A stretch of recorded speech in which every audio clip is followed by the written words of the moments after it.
Welcome back to the Rebuilt Parish Podcast. Well, I cannot wait for you to get to hear from our guest today. We have Analia Kolakowski, Pastoral Associate from St. John the Apostle in East Stroudsburg, Pennsylvania. Oh my goodness, Analia shares all about some of the challenges, the changes, and the wins that they've had at St. John's with their faith formation program and their whole next gen program. Stick around and listen to the end when you hear how it all started with the Rebuilt Conference in 2018.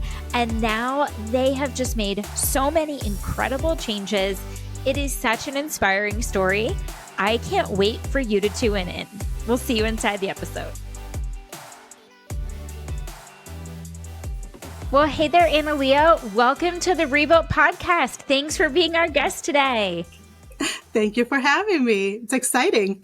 Oh my gosh, I'm so excited to have you. So before I even ask you to introduce yourself, I didn't even tell you this when we were chatting earlier, but I'm so excited for everyone to get to learn from you, basically because I'm a big fangirl. I remember when the Rebuilt webinars first started during COVID, and we were in a small group together. And I just remember thinking, this woman has got it together. She is like working on the things I want to be working on in my parish. Such an inspiration. So I'm just excited for everyone to get to learn from you.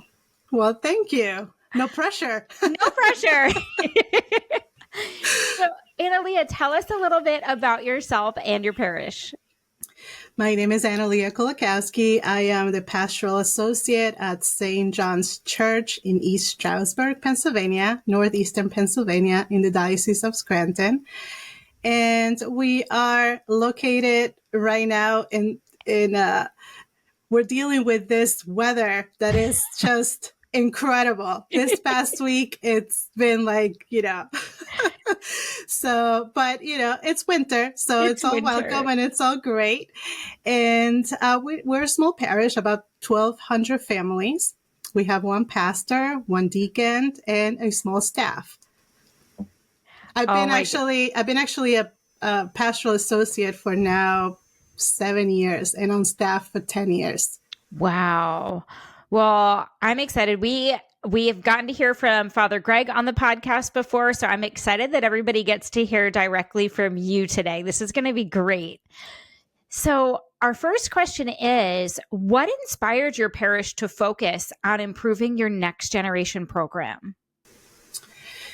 Well, some parishes may not know this, but we're part of the Rebuilt church team, and when we decided to improve our next generation, it was part of our parish priorities. So we have an offsite in the beginning of the year, maybe March, April, and that's when the leadership team decides on what we're going to focus on the following year.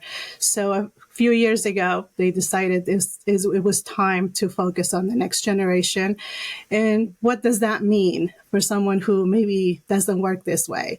It's basically the entire parish and everything that we do, big events, it's all focused on the next generation in this case. So basically to boost the participation of our families, new families, current families, and children. So that is when we decided to do this. I love it. Analia, I also love how you shared it came from one of your strategic offsites. That is something that we have talked about in workshops before. It's something that we've talked about when it comes to annual planning, is taking that leadership team off site so that you can make those parish priorities, so that you can spend some time visioning and putting a strategic plan and then an annual plan in place. I love that that is where this came from. Thank you. Oh. Well, let's talk a little bit about what took you there. So what were the big challenges or gaps in your past next gen ministry that made you want to make the changes? Well, I think the biggest gaps was maybe not having the right people leading those ministries. So when we talk about next gen, at least at St. John's, it's a combination of faith formation, youth ministry and children's ministry. So most parishes have a faith formation program, a religious education program. Some of them may have youth ministry, not all of them. And maybe others have children's ministry, but not all of the parishes have it. So looking back, I believe in 2018, we decided to welcome someone to lead youth ministry and started to change slowly how youth ministry approach was. And then at the time, I was the director of faith formation. But then in 2020, we realized that my job, it was moving in a different direction, right? So we started looking for someone to take over faith formation, because essentially faith formation is the largest, ministry in the parish with our children, right? So when we identify, so that was my job, to find my successor. Okay. So Preach. I've had to do that too. I get it. Yes. Tom's had to do it. That's just how it goes when you're a Rebuilt Parish, right? Yes. And it's great because that taught me that that's exactly what I wanted to do in the future, is just to meet the parishioners, get to know them, get to know their gifts and talents, how to place them in the parish in the right ministry. And it's just something that really brings me joy and I love doing. So I knew in that moment that I was going in the right direction with my own ministry. So finally, we found the right person to lead faith formation, and she is right now part of the team since 2021. And then in 2023, we finally focused on children's ministry. That was our missing link. So to involve the little ones, so the toddlers. And so we, after many months of looking for the right person, I remember being in the leadership team meetings and everyone is just, had some kind of input. How about this person and that person? And, we had specific qualities that we were looking for. It wasn't just someone to take over, right? So no. And I felt, the impatience maybe. Okay, we need to find someone. It's already almost summer and we want to launch this in September. So after, prayer and really a lot of discernment, it came to me, God put that right person to lead the ministry. And now we have I call it a complete team that forms the next gen team. And recently, I just invited to join our director of worship, because we are doing a lot of things together. And music is a big part in our parish. So by including the director of worship, that means our music ministry. So in everything that we do with Next Gen, we have music. So that is what, so I would say the biggest challenge is find the right people to lead the ministries, because it is a team approach, what we have, and everyone brings a different personality, different gifts and talents, different things that they offer to the table. So we need to be able to work together in leading the ministry. Analia, I'm so glad that you brought that up, that it's about finding the right people to be in the right places. So, we joked about how, you had to find your own replacement, and that is real. That is a lot of times what happens, but it's praying for that right person to be the right fit rather than making a rash decision and hiring somebody just to fill an empty seat. You have to be prayerful about those right people, because those are the people that are going to be influencing the next generation in your parish. Yes. And also, I think, we'll make that mistake. I know I've made it in the past. Same, and many people in many churches, we always make that mistake. Yep. We don't have enough facilitators. We don't have a youth leader. We don't have this. So it's just the temptation is just to put someone there. Yep. Oh my gosh, for sure. And you know what? It turns, I don't know about you, but that has happened in my parish when I was the pastoral associate. I made 2 poor hiring decisions, and I remember that was like, and it was brutal. And it was brutal having to admit, this was the wrong choice. This was the wrong choice. But we learned so much from it and then got the right person in place. We had to go through that hard part to get to the right person. So we knew God had our back either way, but boy, was that hard to go through at the time. I know. I am blessed that I have the opportunity to do this job. I have the support of the leadership team, of my pastor, and that they trust that what I'm doing, and when I do say I need some time, I need a little bit more time, that they do trust me that in the end we'll have the right person in the ministry. That's a great point. Well, let's talk a little bit about the parents, because this is always a hot topic. What role did parents play in shaping and supporting these program improvements that you made? One of the biggest improvements that we've made, I believe, in starting from youth ministry and faith formation, and then eventually children's ministry, is small groups. So when we changed to the small groups approach, a lot of the parents did not know what this was about. Oh, you don't use books. Oh, the setup in their classroom is different, or, it was just different, right? So in the past, because, the need sometimes, makes you make these decisions, that we just welcome any parent who would like to volunteer. You want to volunteer? Great. Welcome. But I think in the past few years, we're a little more selective on the parental involvement that we have in the parish. So the kind of involvement that we have now is more of being part of the kids' faith journey. Let's just put it that way, right?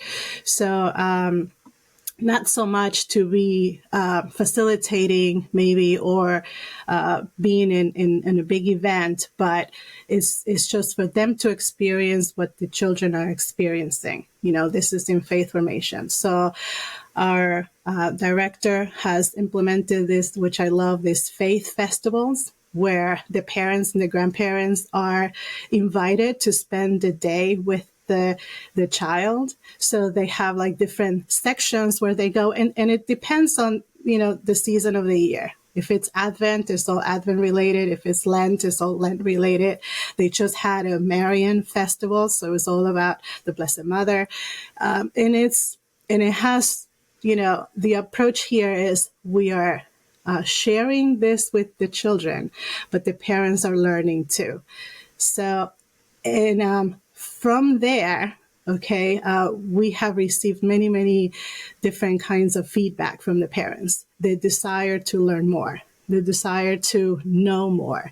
The kids go home and, they say, we love doing this and we did this, and they're all so excited. So when you see your kids being excited about something, they want to know more. Right. So we notice that about the parents and the involvement. So they come to us that they would like to help in some way because they want to be part of it.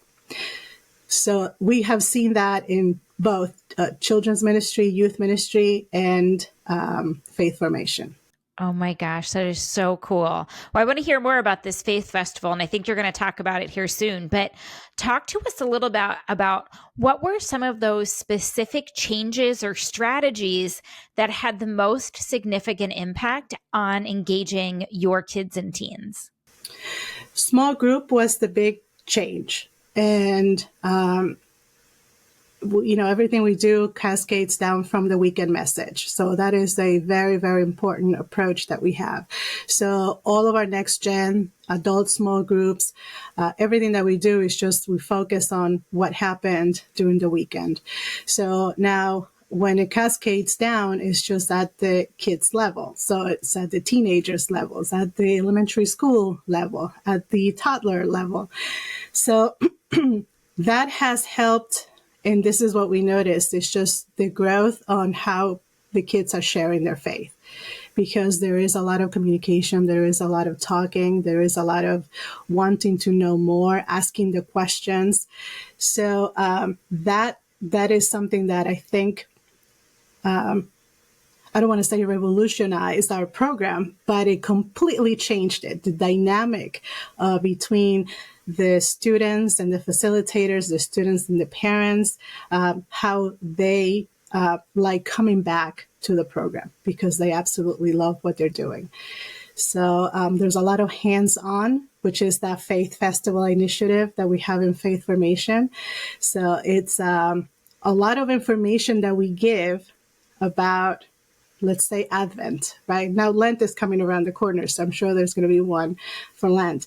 But it's just sharing our faith in a different way, not so much as a lecture, sitting in a classroom and just, throwing information, but it's more of a hands-on visual videos, songs, and it's just sharing with your family at the same time because your family is present there with you. Yes.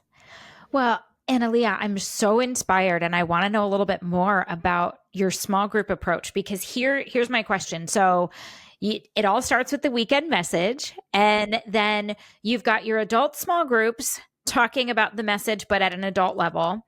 Then you've got your teens talking about the message, but at a teen level, your kids, but at a talking about it, but at a kid level, and then your little kids. So here's what I'm asking then. So now parents and kids talking about the same message just on their level. Now, I can't even imagine what that does like on the car ride home, right? Like if the parents are involved in a small group and the kids are in their small group, what that does around the dinner table. That's just so exciting. It is exciting because now it's like we are encouraging that conversation.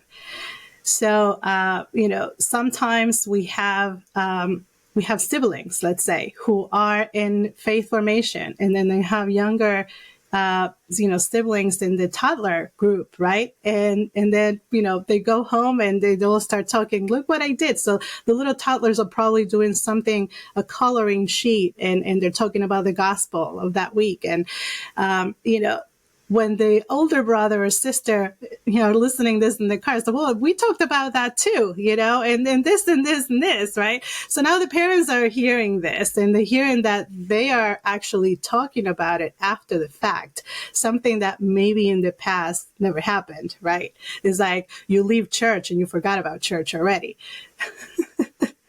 So the message that Father Greg shares during the homily, it's so relatable to our life that it just touches the parents because he's always giving action steps and giving homework, he calls it, So it's like, it's almost like, you can bring all of that at all different levels and, kind of like, okay, let's do this week, what they said in church, something, together as a family. So good. Well, and we were just talking about before we hit record that I was sick Christmas Eve and couldn't go to Mass with my family. And I watched your Mass on Christmas Eve. And I have to say, Father Greg's message was so good. I just felt so inspired from it. I had a fever and felt like garbage, but I'm like, wow, that was so good. I would love to be there in person, getting to hear from him. And so I love that now. Every age and every stage, people can relate to that message, whether they're a senior, a parent, a child. I love it. I think it's so good. Okay. Well, Analia, we know that there is so much work involved in all of this, and so much work means a lot of manpower. So I think people are going to be wondering, how did you recruit, train, and support the volunteer ministers for this program? I was thinking about this, and I remember back in 2020, I think, when, we were just in the middle of the pandemic, and I was the only person in the building, and I was doing the Zoom meetings and leading faith formation on Zoom.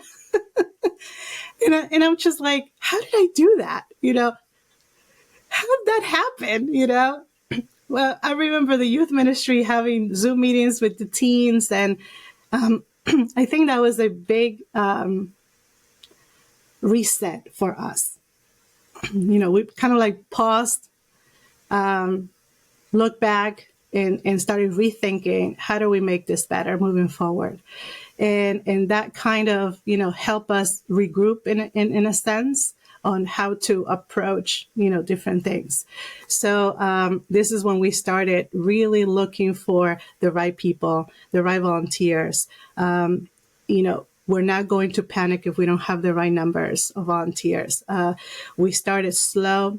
Our numbers in all of our ministries were very low. So that helped us to kind of, start slow and then grow.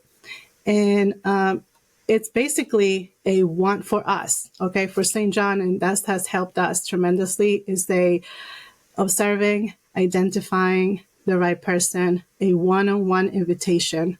We do that all the time. Everyone we ask to volunteer with the Next Gen team is a one-on-one invitation.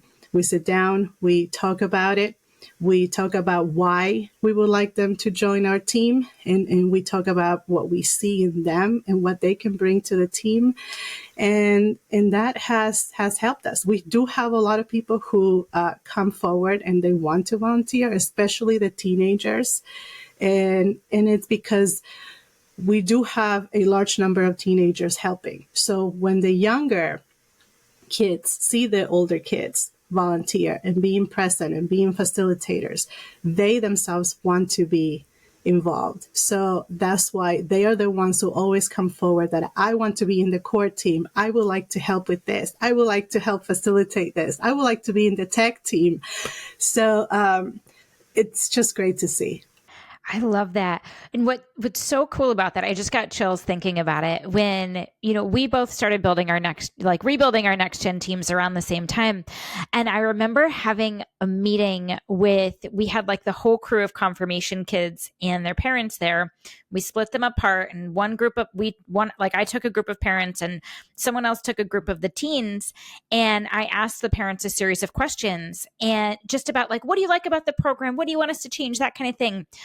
The top thing the parents came up with was the teens want to help with the little kids, and the little kids look up to the teens so much. You've got to get them involved. And I was like, interesting. Okay, let's hear what the teens have to say. The teens, that was the number one thing they said too. They wanted to work with the little kids. And you're so right. How much fun is it to see like a little kid holding a hand of one of the teens, like when they go up for children's liturgy of the word, because like now that's like their safe person and they're just so inspired to be around, this big teenager.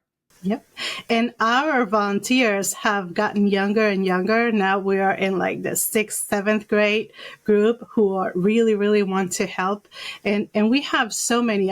I think we have a teen volunteer in almost every ministry where they can volunteer in the parish. And we're really proud of that because it's not all the time that you see that they do want to volunteer, so. And Analia, finding the right volunteers is your superpower. I mean, we've done a whole workshop on this when, it was last spring, right around Lent. I'll have to put a link to that in the show notes here. But we know that finding the right volunteers is your superpower, and it's evident in how well your ministries run. It's great to see.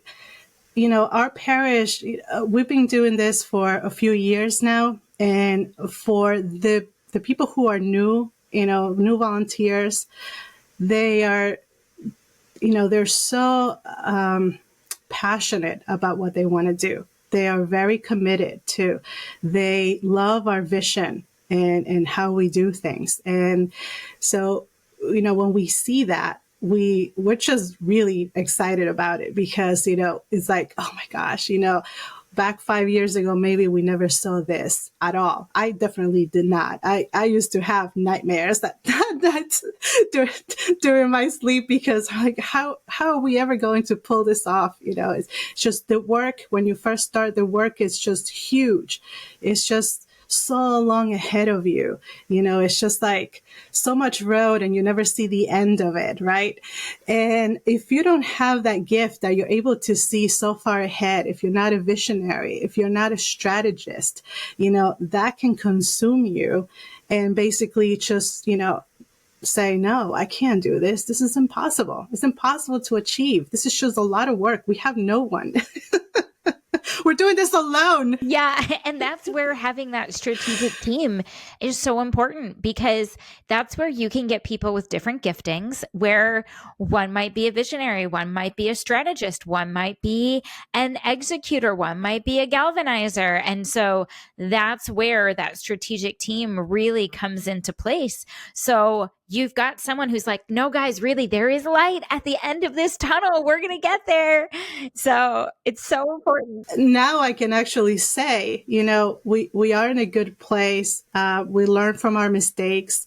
I am better at discerning, people's gifts and where they, be better in a team, and, putting personalities together and how they listen to one another, especially the teenagers, because sometimes they're very quiet, but they're very knowledgeable. And, they'll say just the necessary things, and that's it. So it's just able to connect at their level. It's really, really great. And so now, I can say to other parishes, it's a lot of work. It takes a lot of work. We need to start. Okay. It's one step at a time. And yes, there's a lot of headaches, a lot of tears sometimes, a lot of frustration. Sometimes you go home and you think you haven't accomplished anything. Sometimes you have really bad weekends, and you think, we're not moving forward. We're stuck here. And then you get an email, and then you get a comment. And then, focus on those wins and those blessings, because if you have one, I'm sure there's 10 times that number that you receive, but they're just not there to show you, right? Absolutely. Absolutely. Yes. So much blood, sweat, and tears literally goes into rebuilding programs like this, but it's so worth it. And just starting with one foot in front of the other is the way to go. And it's also ever changing, because when, I was talking with the youth minister, the youth director, and, with her, it's tough because kids, they leave, they go to college. So she's constantly training new core team members, new teenagers, coming. Every year is a different group, because a lot of the kids, move on or they don't come back. And then you have a new wave of kids coming in. So it's always adapting. It's always, knowing your audience, knowing who you have in front of you, and not lose patience. Really, it's, you just need to have that personality where, this is what we have, and this is, what God has given us, and we go with this. So true. Well, you mentioned that some of your volunteers like to help on the tech team. So this, I think, is something that I want to hear from you, how you're using technology to connect with the young people and enhance your programs, because we know today's kids, they're attached to devices. So to hold their attention, we have to use tech. So how are you using it at St. John's? For the next gen, there's a lot of videos, a lot of music, YouTube music videos, Instagram for our teenagers. We actually have a teenager in the core team who is in charge of running the Instagram page for the youth ministry. So constant reminders and pictures and, information for everyone. Join the Instagram, Then there's a lot of text messaging and a lot of emails going out. And a lot of them help during the weekend live stream that we have at the church. And because we do have a lot of volunteers, we're able to live stream all 4 masses every weekend. In the past, we were only live streaming one and replaying it all weekend. But now, because our numbers of volunteers have increased, and I would say 90% of them are teenagers. Yeah. So So now we're able to actually live stream all of the masses. Oh my gosh, that's amazing. Well, Analia, this kind of leads me into something that you and I were talking about one-on-one before we hit record, and that's how you measure success at St. John's. So what positive changes or growth have you seen since making these improvements to your Next Gen program? And I'm gonna start the way I responded to you. It's not about the numbers. Okay, it's not about the numbers. It's not about having 50 kids in youth group or, 200 kids in faith formation. It's never about the numbers. And once we realize that it's, what it's not about, then you start focusing on the real success. How are we changing lives? So we're noticing a huge growth in numbers because of the way we are approaching our program and our families and our teenagers.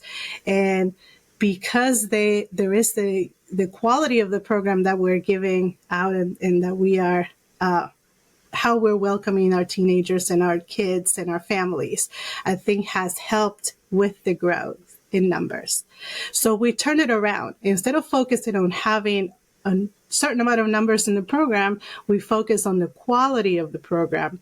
And therefore, that has helped us with the growth in the numbers. So we measure success by observing everyone, their desire to want more, to learn more. We do receive a lot of letters from the parents. A lot of the parents come over after Mass or before Mass, and they're always, sharing a comment. We do have feedback from facilitators within all of the ministries. In my group, this and this happened. And this, this person who never shared anything, today they share this amazing thing, So it's like you notice how their faith is growing. And that is how we like to observe, the success of our programming. It's almost like it's I don't know. It's just like seeing the kids coming back and wanting to serve, and the parents asking questions and then wanting to serve in a different ministry. That to me is a huge success. Yes. Analia, something you said really got me, and it's not about the numbers, it's about the quality of the programming. It's about the quality of what you're serving them and how you're hearing them and filling their cups. But then the other part of it is you're still growing because of that. So your numbers are increasing because of what you're focusing on. And I think that's so important for people to hear, because when you are rebuilding, your numbers aren't going to be big right away. They're not going to be. They're not going to be what they were in 2010 or 25 years ago. They're just not. Things are different. But when you see how kids are coming back, and when you see them engaging, and when you measure success based off of feedback from the kids and the parents and how involved they are in ministry, that's where that growth really happens. I love that. Well, we know that sometimes we have challenges and we make mistakes, because let's be real, church work is not always easy. And, we talked about mistakes we've already made. So what mistakes or challenges did you encounter, and how did you overcome them? I think right now I can talk about, maybe there's so many challenges, right? When you bring change into a parish, that alone brings a lot of conflict. So we in the very beginning, when we made all of the changes, I lost a lot of volunteers because of the changes. They couldn't understand the vision, where we were going, and just the approach of welcoming the unchurched and really catering to the unchurched was just too much to handle for some facilitators. But even during those challenges, I think, we managed in a way. Okay.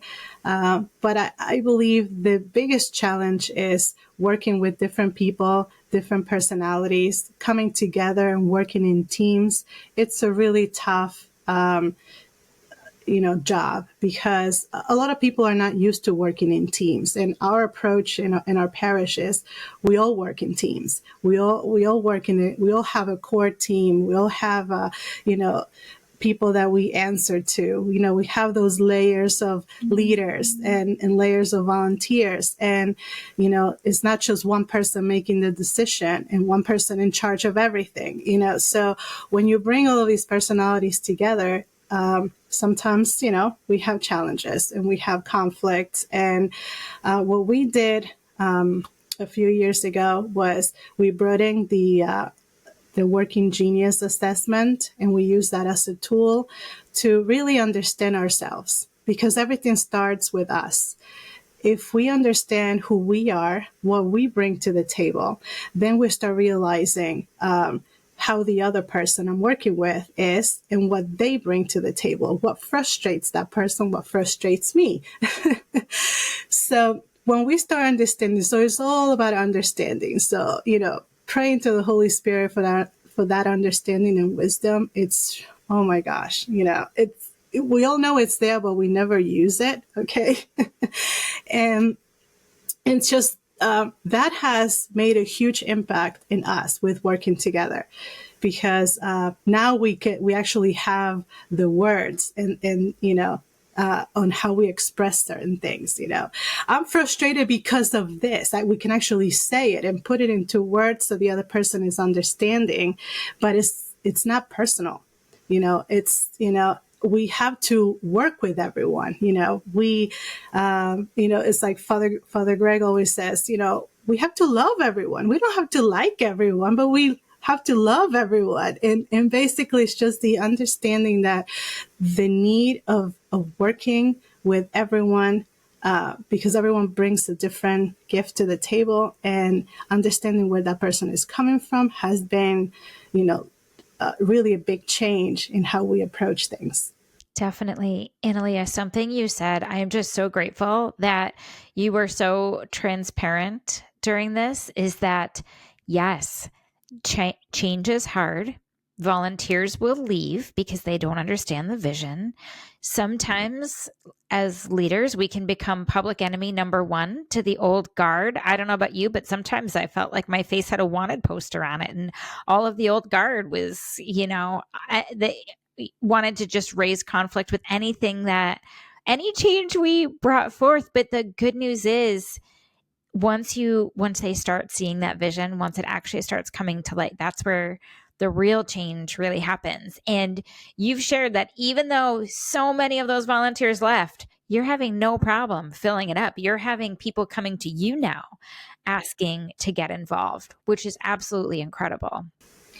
Yep. And we do a lot of training, with new volunteers. Youth ministry has leadership training they do with, when new people come into the team. Right now, actually, the next gen team of the 5 of us, we are going through a leadership, training ourselves, because we all need to trust each other and trust what we're bringing to the team. And sometimes when you're just, doing the work, you tend to forget certain things and who we're relying on. So by just doing these things, it just makes the team really stronger. It keeps us focused on the main goal here. We're making disciples, and it's not easy.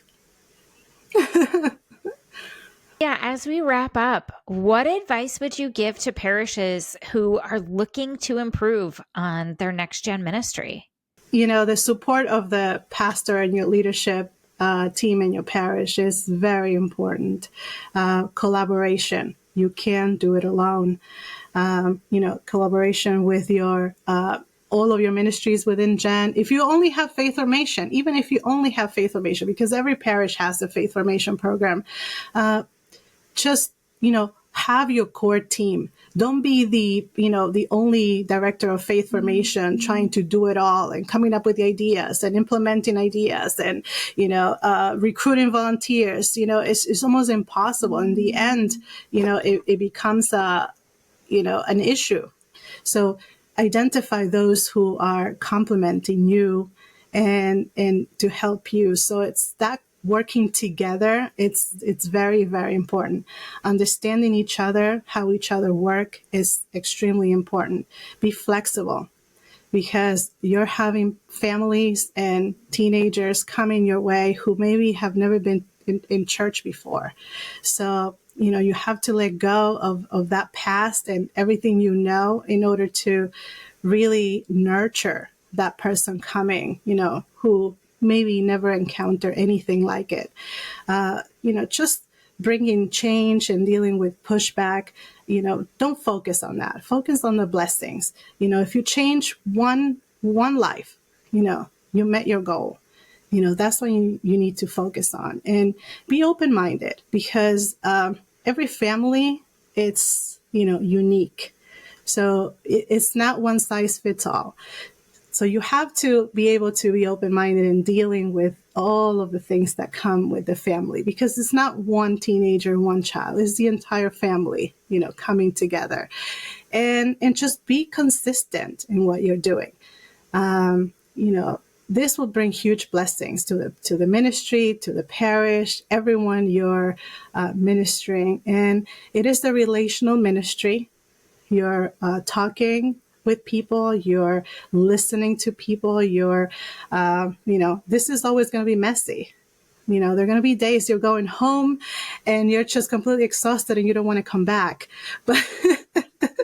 But, just be strong, surround yourself with good counsel, surround yourself with people who will help you through with this. And that is that's what I would like to share with all of the leaders who are leading this ministry or next gen ministries. And if you're in that situation where like ready to quit, just take a deep breath and, think it again, pray, bring it to God, and He will show you the way.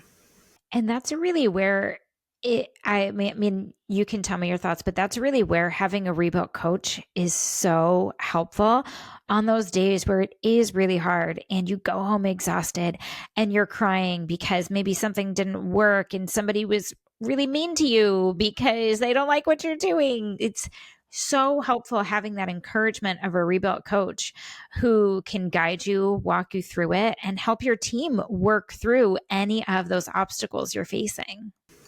For us, it has been instrumental because it keeps us accountable.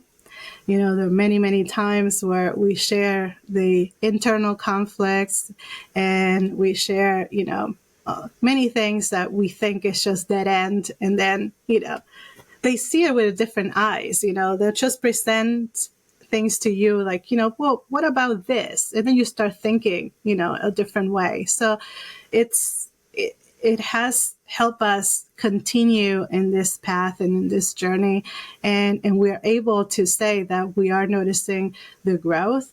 And it's because of all of the steps that we put together, all of the processes that we have. And we still have so much to do. Every day is a new day, I say. It's never ending. It's never ending. It isn't, but it's all for such an incredible purpose that it makes it all worth it, making those disciples. Well, Analia, thank you so much for joining us today. I know everyone here got so much out of it, and I can't wait to see you at the Rebuilt Conference, June 2nd and 3rd. We can't wait to be there. Oh my goodness. How many people from your team are you bringing to conference? We are 25 attending. Whoa! You're bringing yes. 25? We're bringing 25. We're at 25 leaders from, I think, every ministry in the parish. Oh my gosh, that is incredible. Okay, well, our listeners out there, if Analia and Father Greg can bring 25 people to conference, you can bring 5. I mean, feel free to bring 25 too, but I love that. When we went in 2018, there was 4 of us. Okay. Wow. So start with 1. start with two, Yeah. That's amazing. So you came in 2018 and then is that where the relationship started? Yes. That's when the idea started. We brought back the idea, and then Father Greg started, visioning and strategizing, and that's really when we decided to rebuild. Oh my gosh, so good. And this year's theme is Can You Imagine? And I feel like that aligns so much with what you just said. I love it. Thanks for bringing it home for us, Analia. You're welcome. Oh my goodness. Well, everyone, thanks for tuning in. We can't wait to see you and your team at the Rebuilt Conference.